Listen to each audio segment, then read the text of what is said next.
பாம்பன் சுவாமிகள் எந்த ஒரு யோசனையும் இல்லாம நமக்கான முருகபந்தத்தை ஏற்படுத்துறார். இப்போ முருகனை நிஜமாவே நான் பார்த்துட்டேன்னு வைங்களேன், உங்களை பார்க்க வைப்பனானா யோசிப்பனோ? யோசிக்க கூடாது. எனக்கு கிடைச்ச அந்த காட்சி அவங்களுக்கும் கிடைக்கணும். யான் பெற்ற இன்பம் பெருக இவ்வை. இந்த ரத வடிவத்தில் இருக்கு இல்லையா, இதற்கு பெயர் சித்திரக்கவி.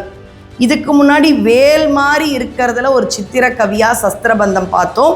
இப்ப ரதம் மாதிரி சக்கரம்லாம் இருக்கும், சுவாமி தேர் மாதிரி இருக்கு பாருங்க. அழகா ஒவ்வொரு நிலையா படிப்படியா போய் கொடியோட உச்சம் தொட்டு 2 சக்கரத்தோட இருக்கக்கூடிய தேர் வடிவத்தில் இருக்கிறது தான் ரதபந்தம். அந்த காலத்துல தேருனா இப்ப காரு.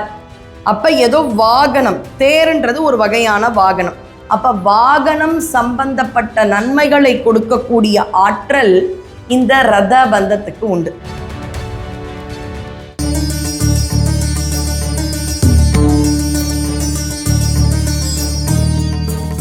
பரிகாரஸ்தலம் நேயர்களுக்கு அன்பான வணக்கம். அடியேன் திருமயிலை கற்பகலட்சுமி சுரேஷ். ஒவ்வொரு முறை உங்களை சந்திப்பதில் மற்றற்ற மகிழ்ச்சி. இன்னைக்கு யாரை பற்றிய பதிவு? பாம்பன் சுவாமிகள் அருளி செய்த ரத பந்தம். முருகனை பற்றி பேசாமல் இருந்துட முடியுமா? அதாவது வாழ்க்கையில் பிறப்பு இருந்தால் இறப்பு கண்டிப்பாக இருக்கும். பிறப்பே இல்லாத கடவுள் என்றால் சிவபெருமானும் முருகப்பெருமானும். அவன்தான் பிறவா யாக்கை பெரியோன். அதே மாதிரி முருகன் அருணகிரியார் பாடினது மாதிரி முருகப்பெருமான் பிறவான் இரவான். இது அனுபூதியில் வருது. மற்ற எல்லாருக்குமே இறப்புன்னு இருக்கணும். ஆனால் அந்த இறப்பு எப்படி இருக்கணும்?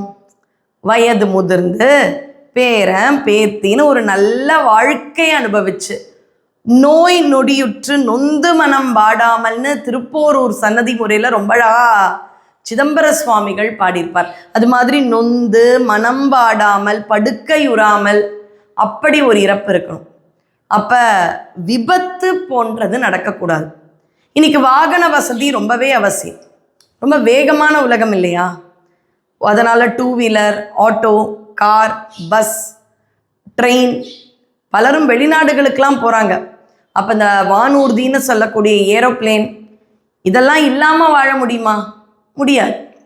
அப்போ வாகனங்கள் நமக்கு இன்றியமையாத ஒரு பொருளாக மாறிடுச்சு. ஆனால் அந்த வாகனத்தில் இருக்கும் பொழுதும் முருகா நீ தான் எனக்கு பாதுகாப்பு தரும். இப்படி நமக்காகவே பந்தங்கள் அப்படின்றத பற்றி அடியேன் இதுக்கு முந்தைய ஒரு நாள் பதிவில் கொடுத்துருந்தேன். சஸ்திர பந்தம், அதாவது நல்ல தொழில் அமைய, வேலை வாய்ப்பு, வேலைகளில் விருத்தி, நல்ல சம்பளம், படிப்புக்கேற்ற வேலை, இது எல்லாத்துக்குமே சஸ்திர பந்தம் அப்படின்னு வேல் வடிவத்தில் இருக்கக்கூடிய ஒன்றை பார்த்தோம். இன்று இன்னொரு பந்தம். பாம்பன் சுவாமிகள் எந்த ஒரு யோசனையும் இல்லாமல் நமக்கான முருகபந்தத்தை ஏற்படுத்துறார். இப்போ முருகனை நிஜமாவே நான் பார்த்துட்டேன்னு வைங்களேன், உங்களை பார்க்க வைப்பனானா யோசிப்பனோ? யோசிக்க கூடாது. எனக்கு கிடைச்ச அந்த காட்சி அவங்களுக்கும் கிடைக்கணும். யான் பெற்ற இன்பம் பெருக இவ்வை. சில மனிதர்கள் எப்படின்னா, அவர்கள் பெற்ற துன்பம் 4 பேருக்கு போனால் சந்தோஷப்படுவாங்க. கரண்ட் கட்டா அவங்க வீட்லேயும் போயிடுச்சா பாருன்ற அளவு யோசிப்போம்.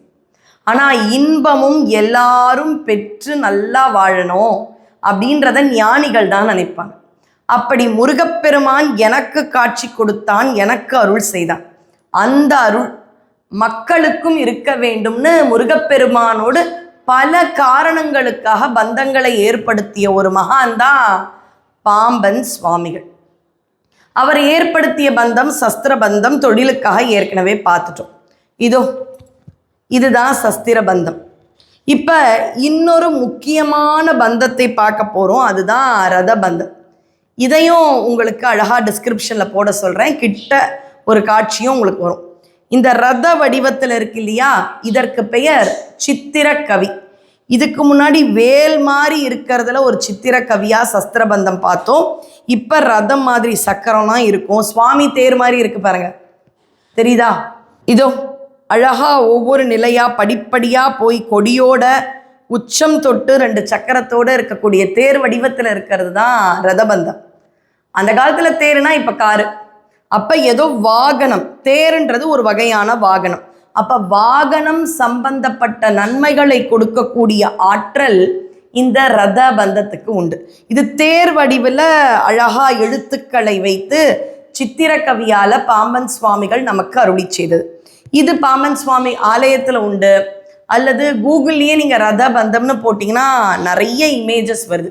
நீங்கள் அதை டவுன்லோட் பண்ணி ஸ்டிக்கர் மாதிரி ஒட்ட வச்சு உங்கள் மொபைல், அதாவது உங்களுடைய கார் இருக்கும் இல்லையா, காருக்கு பின்னாடி டூ வீலரில் அப்படி நீங்கள் ஒட்டி வச்சா சந்தோஷம். இல்லைப்பா அது ஒட்டுறதுக்கெலாம் வசதி இல்லை, பரவாயில்ல.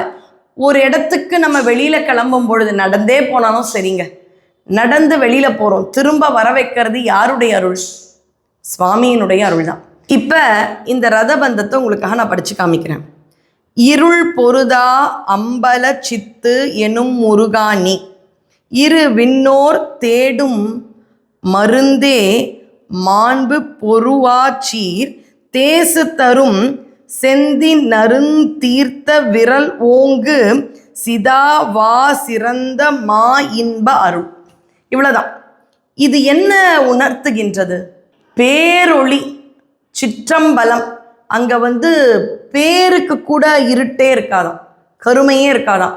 அப்படி பேரொளியாக இருக்கும் அந்த அம்பலம், சிற்றம்பலத்தில் இருக்கும் ஒளி நீதான் முருகா.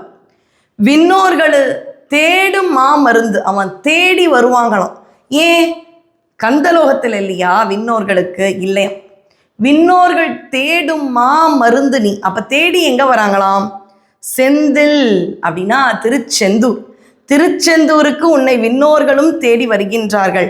அப்பேற்பட்ட முருகாவே, நீ எனக்கு இன்பத்தை, அருளை, பேரொளியை, ஞானத்தை நல்கு, இன்பம் அருள் என்று வேண்டுவதாக இருக்கக்கூடிய ரதபந்தம். இது முக்கியமாக எதை நமக்கு தடுக்கும்? வண்டியில் செல்லும் பொழுது, வாகனங்களில் செல்லும் பொழுது இந்த அகால விபத்துகள்லாம் நடக்குது இல்லையா, கேட்கும் பொழுதே பதறுது. விபத்து நேராமல் இருப்பதற்கு ரதபந்தம். அதனால ஒரு இடத்துக்கு கிளம்பும் பொழுது நடந்தோ வண்டியிலையோ எப்படி கிளம்பினாலும் இதை ஒரு தடவை சொல்லிட்டு, முதல்ல ஒரு 16 நாள் வரக்கூடிய செவ்வாயோ வெள்ளியிலிருந்தோ சஷ்டியிலிருந்தோ அல்லது விசாகத்திலிருந்தோ கிருத்திகையிலிருந்தோ இதை தினம் தினம் ஒரு 16 தடவை சொல்ல ஆரம்பிச்சிடும். ஒவ்வொரு தடவை வீட்டை விட்டு வெளியில் நம்ம வண்டி ஸ்டார்ட் பண்ணுறோமா, நடக்கிறோமா, அப்படி செருப்பு போட்டு வெளில போகும் பொழுதே திருத்தணி முருகன் வழித்துணைக்கு வருவான்னு சொல்லிடுங்க. முருகன் உங்களையும் அறியாமல் உங்களோட வர ஆரம்பிச்சுவார்.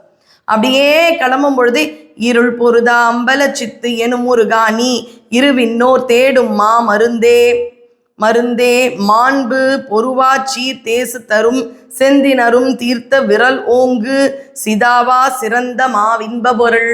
அவ்வளோதான் சொல்லிட்டு போயிடுங்க. மா இன்ப அருள், அதுதான் அவன். அதனால அவனுடைய இன்பம், மா என்றால் பெருசு, அவனுடைய அருளானது நம்மோடே இருக்கும். அதனால் நீங்கள் செல்லும் பொழுது வழித்துணைக்கு முருகன் வருவான். முக்கியமாக சின்ன ஆக்சிடென்ட்ஸ், இந்த விபத்து இதெல்லாம் நேரக்கூடாது. ஏன்னா வாகனத்தை தவிர்க்க முடியாது, ஆனால் விபத்தை தவிர்க்கலாம். எப்படி? ரொம்ப கவனமாக ஓட்டணும். கவனமாக இருந்தாலும் பிறர் கவனம் இல்லாமல் வந்துட்டா அப்போ ஏதோ ஒரு சக்தி நம்மையும் நம்முடைய குடும்பத்தில் இருப்பவர்களையும் காப்பாற்ற வேண்டும் என்றால் இந்த ரத பந்தம் உங்களை சர்வ நிச்சயமாக காப்பாற்றும். நீங்கள் வண்டியில் போகிறீங்க சொல்கிறீங்க சரி, ஆனால் உங்களுடைய மகள், உங்களுடைய மகன், உங்கள் பேத்தி, இல்லை உங்களுடைய கணவர், இல்லை மனைவி யாராவது போகிறாங்க அப்படின்னாலும் அவர்கள் கிளம்பும் பொழுது, அவர்களுக்கு விடை கொடுக்கும் பொழுது இந்த ஒரு பாடலை நீங்கள் மனமாற சொன்னால் அவர்கள் பாதுகாப்பாக முருகன் அருளோடு சென்று திரும்புவார்கள். இதெல்லாம் மகா சுவாமி நம்முடைய பாம்பன் சுவாமிகள் அருளி செய்தது. அதனால இன்றும் சத்தியம் என்பதால் தான் சில விஷயம் நிலைச்சே இருக்கு. சத்தியம் இல்லாத பொருளுக்கு என்ன சொல்றது, நிலையே கிடையாது. இந்நேரம் அது மறைஞ்சிருக்கும். இது சத்தியம், அதனால்தான் இந்த உண்மை நிலைத்திருக்கின்றது. அதனால் ரதபந்தத்தை சொல்லுங்கள். முடிந்தால் வாகனங்களில் இதை ஒட்டி கொள்ளுங்கள். முடியவில்லையா, பரவாயில்ல, வாயார முருகனையும் பாம்பன் சுவாமிகளையும் நினைத்து சொல்லி ரொம்ப ஒரு பாதுகாப்பான பயணத்தை மேற்கொள்ளுங்கள். வெற்றிவேல் முருகனுக்கு அரோகரா. நன்றி, வணக்கம்.